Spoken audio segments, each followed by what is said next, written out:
अस्सलाम वालेकुम जी। आज मैं आपको पाकिस्तान के अंदर वन बिल पेमेंट का जो ऑप्शन है, उसको किसी भी बैंक की मोबाइल एप्लीकेशन के ज़रिए कैसे पे किया जाता है, वो मैं आपको दिखाऊँगा। दरअसल आज मैं डीएचए प्रॉपर्टी के लिए एक पेमेंट करना चाह रहा था, लेकिन उसकी ऑनलाइन जो है, उसकी ट्रांज़ैक्शन में कोई प्रॉब्लम आ रहा था और जब मैंने उसको चेक किया, तो वो ये कह रहे हैं कि आपकी जो डेली लिमिट है, वो एक्सीड कर गई है। हालाँकि वो डेली लिमिट से वो अमाउंट कम थी। तो मैंने इसलिए ये वाला तरीका जो है देखा, तो मैंने सोचा आप लोगों के लिए इसके ऊपर एक वीडियो बना दूँ। तो आप सबसे पहले गूगल के ऊपर जाएँगे और अगर आप किसी प्रॉपर्टी के लिए पे कर रहे हैं, तो उस प्रॉपर्टी के लिए उसका नाम लिखेंगे। जैसे मैंने लिखा डीएचए मुल्तान, फिर उसको आप सर्च करेंगे, तो उनकी वेबसाइट आ जाएगी। उसके ऊपर आपने क्लिक करना है। तो उसके बाद मेंबर एरिया आ जाता है और उसके बाद जनरेट चालान के ऊपर आपने क्लिक करना है। तो उसके बाद आपसे सीएनआईसी पूछा जाएगा, रेफरेंस नंबर पूछा जाएगा।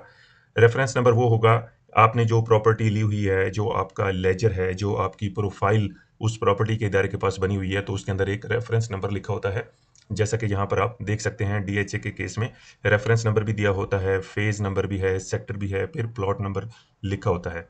मैंने दरअसल ये 3 एडिशनल डेवलपमेंट चार्जेज़ हैं, इसको पे करना है और एक की जो ड्यू अमाउंट है, 1,13,750 है और जब मैं तीनों को पे करूँगा, तो टोटल अमाउंट है 3,41,250। ये मैं इसलिए बता रहा हूँ कि ये अमाउंट आप आगे नेक्स्ट स्टेप्स में इसको देखेंगे, ताकि आपको अंदाज़ा हो कि मैं क्या चीज़ किस पर्पज़ के लिए पे कर रहा हूँ।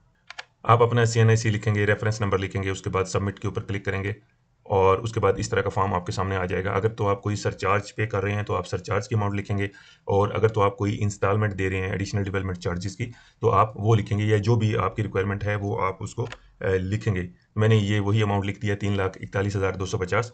टोटल पेमेंट यहाँ पर नीचे लिखी हुई आ रही है। तो यहाँ पर मैंने एक बार फिर आपको दिखा दिया है कि मैं जैसे ही पे ऑनलाइन के तरीके पर जा रहा था, तो वहाँ पर ये वाला एरर मैसेज आता था, तो इसलिए मैंने वो वाला तरीका इस्तेमाल नहीं किया। ये मैंने दूसरा तरीका इस्तेमाल किया है, जो कि सक्सेसफुल रहा। तो यहाँ पर आप डाउनलोड पेमेंट चालान पर क्लिक करेंगे, तो उसके बाद इस तरह का चालान जो है, वो आपके सामने आ जाएगा। इसकी 3 कॉपीज़ आपको नज़र आएँगी, डीएचए फाइनेंस कॉपी और कस्टमर कॉपी और एक और कॉपी आएगी आपके सामने। तो दरअसल आप कोई भी चालान नंबर इसमें ले सकते हैं, तीनों चालान नंबर सेम ही लिखे होते हैं। तो नीचे आप अपनी डिटेल देख सकते हैं और नीचे आप देख सकते हैं वन बिल लिखा हुआ है, इन बिल पेमेंट सेक्शन। तो यहाँ पर इन्होंने एक तरीका बताया हुआ है कि ये आपने use prefix 1016201016 followed by 14 digit challan number. तो ये आपने इसको मिलाकर एक कंज्यूमर नंबर बनाना है, जो कि वन बिल पेमेंट की एक रिक्वायरमेंट होती है। तो यहाँ पर मैंने आपको क्या दिखाया है कि ये जो ग्रीन कलर में लिखा हुआ है 10 16 20 10 16, ये तो वो हो गया जो हमने हर चालान नंबर के शुरू में सेम यही नंबर यूज़ करना है एज़ पर द इंस्ट्रक्शंस।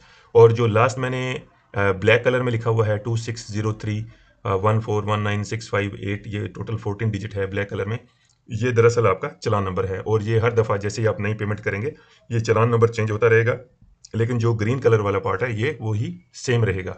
तो यहाँ से आपका कंज्यूमर नंबर ये जनरेट हो जाता है। तो इसके बाद आपके पास मोबाइल है, एप्पल का मोबाइल है या एंड्रॉयड का मोबाइल है, आप पाकिस्तान के अंदर हैं या पाकिस्तान से बाहर हैं, तो आपके पास ये यूबीएल की एप्लीकेशन होनी चाहिए। अगर आप इंस्टॉल कर रहे हैं, अगर आप ये इसको नहीं देख पा रहे, तो आप कोई सेफ सिक्योर वीपीएन भी यूज़ कर सकते हैं। तो ये मोबाइल एप्लीकेशन आपने अपने मोबाइल में इंस्टॉल कर लेनी है। Your registered SIM with UBL bank should be in the same mobile where you have to use UBL mobile application. इसका कहने का मकसद ये है कि ये UBL बैंक की एक सिक्योरिटी फीचर है, जो कि बहुत अच्छी चीज़ है कि जिस मोबाइल के अंदर आपने UBL बैंक की एप्लीकेशन को यूज़ करना है, उसके अंदर वही सिम भी होनी चाहिए जो ऑलरेडी बैंक के साथ भी रजिस्टर्ड है और नादरा के साथ भी रजिस्टर्ड है। ये मैं इसलिए बता रहा हूँ कि मेरे पास पहले एरर आ रही थी, मैं पाकिस्तान से बाहर रहता हूँ, तो जो पाकिस्तान वाली सिम है, वो मैंने एक छोटे से नोकिया के फ़ोन में डाल के रखी हुई थी और जो यूबीएल की ऐप थी, वो मेरे बाहर वाले कंट्री की सिम के साथ उस मोबाइल के अंदर थी, तो वहाँ पर एरर मैसेज आ रहा था। तो उसको मैंने जब इंस्ट्रक्शंस देखी यूबीएल की, तो इस तरीके से रिज़ॉल्व किया था। तो ये मैंने आपको बताना ज़रूरी समझा। तो ये आप डाउनलोड कर लेंगे, चाहे आपके पास एप्पल फ़ोन है या एंड्रॉयड फ़ोन है, यूबीएल डिजिटल के नाम से होगी, आपने इसको इंस्टॉल कर लेना है और ये वही सिक्योरिटी की चीज़ें हैं जो मैंने आपको ऑलरेडी बता दी हैं। और अगर आपकी डिवाइस आप फर्स्ट टाइम यूबीएल की बैंक ऐप को इंस्टॉल कर रहे हैं, किसी भी मोबाइल के ऊपर, टैबलेट के ऊपर, आईपैड के ऊपर, तो आपको पता होगा कि आपने उसको बैंक के साथ रजिस्टर करना ज़रूरी होता है। तो अगर आपने रजिस्टर नहीं किया हुआ, तो आप अगर पाकिस्तान में हैं, तो यूबीएल का आप गूगल सर्च से इनका कॉन्टैक्ट नंबर सर्च करेंगे और आप वहाँ पर उनको कॉल करेंगे और अपनी डिवाइस को उनके साथ रजिस्टर कर सकते हैं। आपकी डिवाइस रजिस्टर हो जाएगी और आप उसको सक्सेसफुली लॉगिन कर पाएंगे। तो लॉगिन करने के बाद ये यूबीएल बैंक की ऐप है, तो सबसे नीचे पेमेंट्स का ऑप्शन आपको नज़र आएगा, उसके बाद बिल्स एंड पेमेंट्स का ऑप्शन, उसके ऊपर क्लिक करना है। तो उसके बाद वन बिल का ऑप्शन यहाँ पर आता है, तो यहाँ पर आपने क्लिक करना है।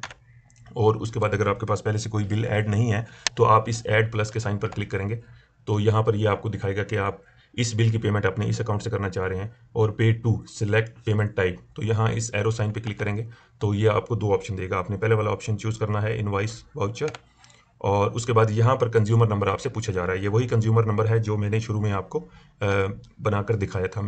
तो ये आपने यहाँ पर ऐड कर देना है। उसके बाद कंटिन्यू पे क्लिक करना है। तो उसके बाद नीचे रीटाइटल बिल एज ऑप्शनल आएगा, तो यहाँ पर आप लिख सकते हैं DHA मुल्तान, DHA बहावलपुर, या जिस भी प्रॉपर्टी के लिए या जिस भी जगह के लिए आप पेमेंट कर रहे हैं। तो ये आपकी सिर्फ याद दहानी के लिए कि आपकी मोबाइल एप्लीकेशन में ये इस नाम से आपका बिल ऐड हो जाएगा। तो यहाँ पर सारी चीज़ें वेरीफाई करके आपने कंटिन्यू करना है। और यहाँ पर आप देखेंगे ये 3,41,250 इसने कैलकुलेट किया है उस चलान नंबर की बेस पे जो हमने शुरू में जनरेट करवाया था। तो ये वेरीफाई करने के बाद आप पे नाउ पे क्लिक करेंगे। तो उसके बाद अगर तो आपकी सिम इसी मोबाइल के अंदर होगी जिसके थ्रू आप ये बैंक एप्लीकेशन यूज़ कर रहे हैं, तो मोस्टली ये वाला जो सेक्शन है पास कोड वाला या OTP वाला, ये खुद ब खुद फिल हो जाता है। अगर तो आपकी सिम किसी और मोबाइल में होगी तो ये खुद ब खुद फिल भी नहीं होगा और आपको टाइप करने की भी इजाज़त ये नहीं देगा। तो ये एक सिक्योरिटी फीचर है, तो इसलिए आपकी सिम इसी मोबाइल के अंदर होनी चाहिए। तो उसके बाद फ़ौरन आप देखेंगे आपकी जो है पेमेंट सक्सेसफुल हो जाएगी। सबसे नीचे शेयर का बटन आएगा, उसके बाद आपने इसको व्हाट्सअप करके जिस प्रॉपर्टी के लिए भी आप पेमेंट कर रहे हैं तो वहाँ पर आप इसको शेयर कर देंगे, और फिर उसके बाद उसको आप ईमेल भी कर सकते हैं।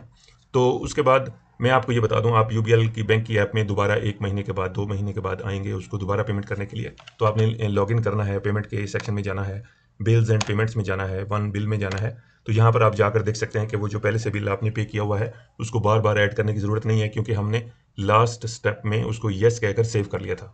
तो ये आपके पास सेव हो जाएगा। आपने इसको सिलेक्ट करना है और फिर कंटिन्यू करके इसकी मज़ीद दोबारा पेमेंट कर देनी है। उम्मीद है आपको वीडियो अच्छी लगी होगी। आप वीडियो को लाइक करें, आप कमेंट करें, अपने दोस्तों के साथ शेयर करें, और अगर आप चैनल पे नए हैं तो इसको सब्सक्राइब करें। Thank you very much, bye bye.